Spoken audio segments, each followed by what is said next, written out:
All right, deep divers, get ready because today we're going deep, really deep into the world of the Ayurvedic morning routine. Sounds invigorating. Oh, it is, especially when we're using this ancient text. It's called I'm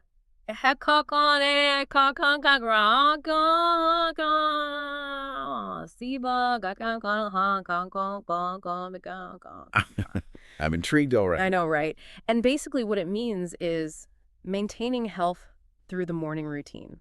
I know ancient routines, early mornings, not everyone's cup of tea. Not at first glance, perhaps. But stick with us. There's some seriously fascinating wisdom here, stuff that can totally change how you think about starting your day. You ready to jump in? Absolutely. Let's unravel this ancient wisdom. Okay, so let's talk about this whole Brahma Muhurta thing. Waking up before sunrise, like a whole hour before. I'll be honest, I'm more of a hit the snooze button kind of person, so help me understand what's the big deal here? Well, you see, in Ayurveda, it's believed that waking up during this pre-dawn time, we call it Brahma Muhurta, about 45 to 60 minutes before the sun even thinks about rising, allows you to tap into a very specific energy called Vata.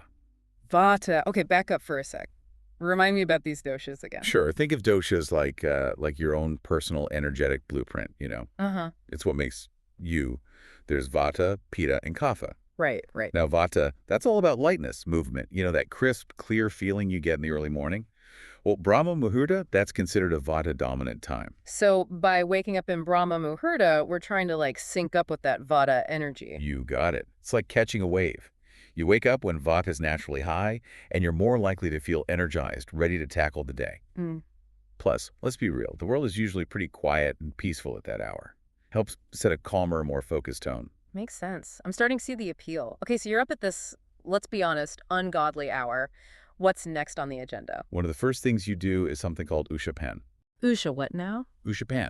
It's a simple practice, really, drinking warm water, ideally from a copper vessel, but any clean container will do. Okay, see, this is where I need some convincing. I'm a coffee person through and through. Why warm water? What's the deal with copper? I hear you. But in Ayurveda, we believe that warm water gently awakens your digestive system, what we call Agni. It's like stoking the inner fire, getting things moving. Okay. And the copper, well, it's thought to enhance the water's properties. But honestly, even if you don't have a copper vessel, just use what you've got. Interesting. So it's not just about hydration, it's about prepping your body for the day from the inside out. You got it. Think of it as giving your digestive system a head start. All right, I'm willing to give it a shot. No. So after our warm water wake-up call, what's next? Well, Ayurveda puts a big emphasis on morning elimination, followed by, of course, oral hygiene. Okay, makes sense. Get rid of what you don't need. Yeah. But I've heard that Ayurveda has some pretty specific oral hygiene practices, right? Something about twigs. You're right. Traditionally, Ayurveda recommends using neem or babel twigs for brushing. Twigs? Seriously? Seriously, they have natural antibacterial properties, and they're thought to strengthen your gums, but we'll get into that more later. Okay, so ditch the toothpaste, go full-on twig. It's worth trying, but Ayurveda also emphasizes tongue scraping. Right, tongue scraping. I've heard of it. Never actually tried it, though. What's the benefit? Well, it removes bacteria and toxins that build up on your tongue overnight, improves your oral hygiene and even your sense of taste, and then there's oil pulling. Oh, yeah, oil pulling. Okay, tell me everything. I've heard about it, but never really understood how it works or why it's good for you. So you basically swish warm sesame oil around in your mouth for a few minutes. Okay. It's thought to pull out impurities and strengthen teeth and gums. Some people swear by it. Wow, this Ayurvedic morning routine is quite the experience. Yeah. So detailed, so intentional. It is. It's about creating a sense of ritual and mindfulness right from the start. And we haven't even gotten to skincare yet. There's so much more to discover. This is incredible. It feels like we've just scratched the surface of this Ayurvedic morning routine. We've only just begun. There's so much more to uncover. I can't wait to dive back in after a quick break. Okay, so we've cleansed our systems, taken care of our oral hygiene. What's next in this Ayurvedic morning routine? Well, Ayurveda really values caring for your senses. That includes your eyes and your skin. Okay, now we're talking. I'm all ears when it comes to ancient beauty secrets. What does this routine recommend? So for your eyes, Ayurveda suggests washing them with triphala water. Triphala, yeah. It's a powerful blend of 3 fruits packed with antioxidants, anti-inflammatory properties. It's thought to really cleanse and soothe the eyes, leaving them refreshed. Trefla, I've definitely heard of that. It seems like a real star ingredient in Ayurveda. It is incredibly versatile. And for a little extra luxury, you can add a few drops of rose water to your eyes, too. Ooh, fancy. Rosewater is known for its cooling and calming properties. It's like a spa treatment for your eyes first thing in the morning. That sounds amazing, especially after one of those nights where you just didn't get enough sleep. What about skincare? Any Ayurvedic recommendations for keeping our skin glowing? Absolutely. One of those cherished practices in Ayurveda is called apyanga, a self-massage with warm sesame oil. A massage in the morning. Sign me up. Tell me, what's the thinking behind this?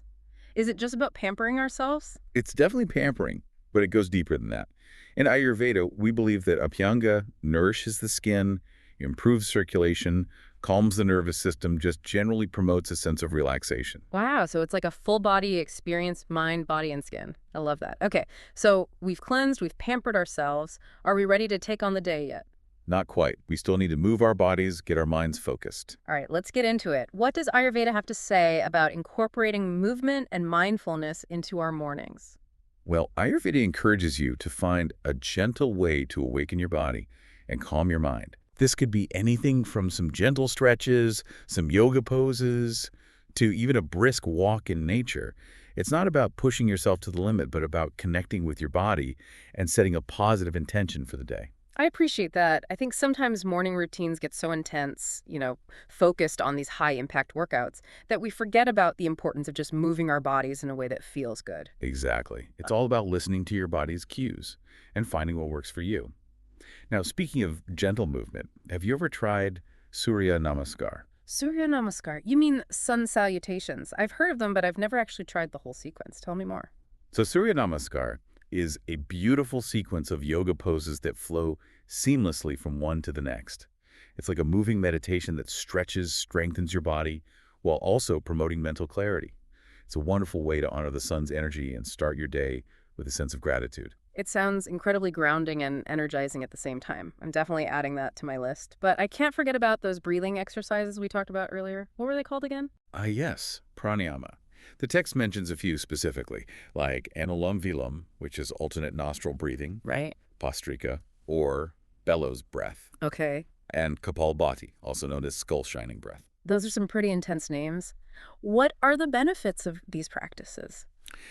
Each technique has its own unique benefits, but generally speaking, pranayama helps to improve your respiratory health, boost your energy levels, and calm your mind.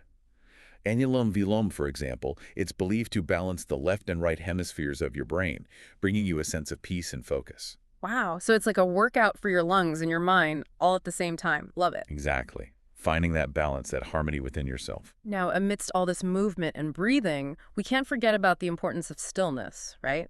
Absolutely. Yeah. Even just a few minutes of meditation can be incredibly beneficial for reducing stress, enhancing mental clarity. I've been meaning to get back into a regular meditation practice. It always makes me feel more grounded and centered.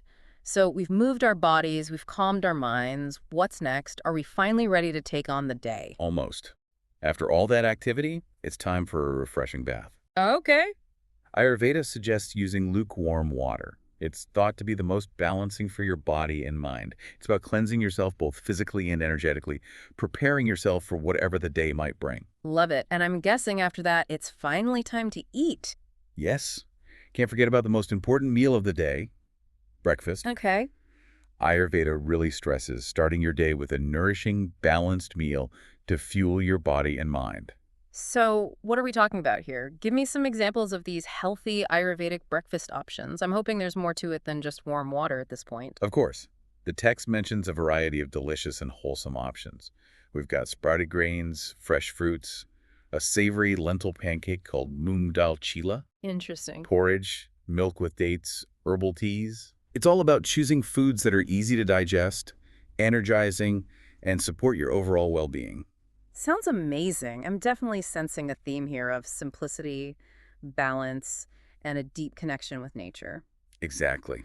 Ayurveda is about recognizing that we are a part of nature, and that by aligning ourselves with its rhythms, we can achieve optimal health and well-being.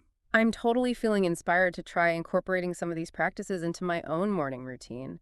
It's amazing how much wisdom is packed into this ancient system. It really is. But I'm sure our listeners are eager to hear more about how to actually apply this knowledge to their, let's be honest, pretty hectic modern lives. That's a great point. It can feel overwhelming. So stay with us, deep divers. We'll be right back to discuss how you can take this ancient wisdom and make it work for you in the real world. We're back, and I don't know about you, but I'm feeling inspired, but also a little overwhelmed. This Ayurvedic morning routine is amazing, but how do we actually apply all this ancient wisdom to our, let's be honest, pretty hectic modern lives? That's a common feeling for sure. It's easy to get caught up in all the details, and feel like you have to change your whole life overnight. Right, right. But that's not the point of Ayurveda at all. It's a journey, not a race. It's about finding what works for you and, incorporating these practices little by little. Okay, that's reassuring. So instead of trying to do everything at once, where would you suggest we start? Start small. Maybe try waking up just 15 minutes earlier than usual. Use that extra time for some quiet reflection or a few gentle stretches. Maybe even just to enjoy that cup of warm water. Just see how it feels. I like that. It's manageable, not intimidating. What are some other ways people can, dip their toes into this Ayurvedic routine without feeling totally overwhelmed? You can experiment. Try incorporating just one or two practices at a time. Maybe this week you focus on oral hygiene, try tongue scraping or oil pulling. Next week you could try abhyanga, that self-massage with the warm oil. Yeah, yeah. It's about finding those practices that really resonate with you and, weaving them into your life gradually. So it's more about customizing the routine to fit your own needs and preferences rather than sticking to like a rigid set of rules. Exactly. Ayurveda recognizes that we're all unique, Yeah. different constitutions, different lifestyles. Yeah. What works for one person might not work for another. It's all about listening to your body and finding what makes you feel balanced and well. That's a really important point. It's not about perfection. It's about making choices that support your health and happiness. Absolutely. And remember, it's a journey, a process of self-discovery. Yeah. Be patient with yourself, experiment, have fun with it. The more you explore, the more you'll learn what works best for you. I love that. Speaking of self-discovery, I'm curious, what part of this Ayurvedic morning routine really resonated with you the most?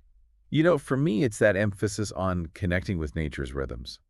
Waking up with the sun, moving our bodies in a gentle way, taking time for stillness and reflection. Hmm. Those are such simple but profound acts, and they can really help us feel more grounded, more connected to something bigger than ourselves. Beautifully said. It's a great reminder that we are a part of something so much bigger than just our daily to-do lists and deadlines. Exactly. And by taking those moments to connect with ourselves and with nature, we can bring more peace, balance, and, just more vitality into our lives. I love that. So, deep divers, as we wrap up this exploration of the Ayurvedic morning routine, I encourage you to think about what resonated with you the most.